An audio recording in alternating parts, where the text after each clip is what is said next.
Hi everybody, welcome back to my channel. This is Kirsten Steen and it is Daily Devotions of Inner Beauty. And today will be a really quick video, kind of a verse of the day, but I am going to continue on with the Proverbs that I promised that I would get through. We're making it. We're at Proverbs 7. We're going to hit 31, I promise. It might take a few weeks, but we're going to get there. Anyway, today's Proverbs is Proverbs 7. And basically, it's talking about adultery in marriage, the adulterous woman. If you read it, you'll see. And obviously, adultery is wrong in marriage. It's wrong in our relationship with Christ, too. We can put so many things in front of Him, and that is adultery as well. So go ahead and take your own time and read Proverbs 7. But I do want to point out, also, I did a video on adultery in marriage. It was like Proverbs 4, I believe. So if you want to go back to that and watch that, that is basically what Proverbs 7 is talking about. So what I did find in Proverbs 7, because I do want to cover it, I want to find a little something in every chapter, even if it is redundant. But I think I did find something that is kind of interesting to share. And let's go ahead and read Proverbs 7:2. It says, "Keep my commands and you will live. Guard my teachings as the apple of your eye." So, okay, what's the apple? You've heard of the term apple of my eye, and, what does that really mean? Well, I'm a nurse, and I studied the eyeball quite extensively, actually, in nursing school. Once I got out of nursing school and didn't work in that field, I forgot a lot about the eye, but I know it's pretty gross trying to dissect the thing. But anyway, I don't ever have to do that again.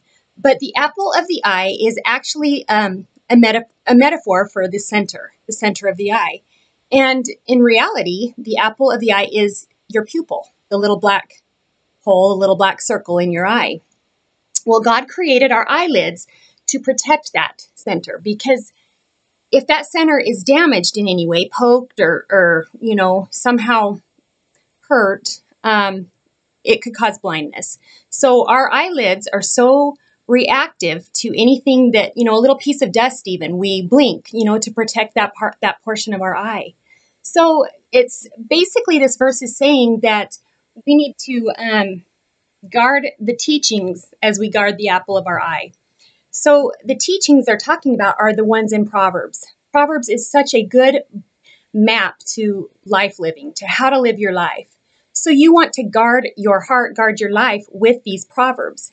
Do what they say, and you'll live. If you damage the pupil in your eye, you become blind. If you don't live by the Proverbs, by what is rightful living, you become spiritually blind. So losing your pupil, you become physically blind. Going against what the Word of God says and what the Proverbs are saying, to live a righteous life, to live a life of blessing, we become spiritually blind, if that makes sense. So anyway, just, you could think of it like that. Think of Proverbs as our eyelids. And if we abide by it and we do what it says, stay away from adultery, get wisdom at any cost, then we will gain spiritual wisdom and we won't be blind. We won't be living in the dark. So don't damage your pupils, otherwise you go blind. And follow what Proverbs says, and you will be spiritually enlightened, and you will not be blind for sure in that area. So anyway, get wisdom. I did a video on get wisdom at any cost, and you could go back and review that, and it'll talk to you about how to gain spiritual wisdom.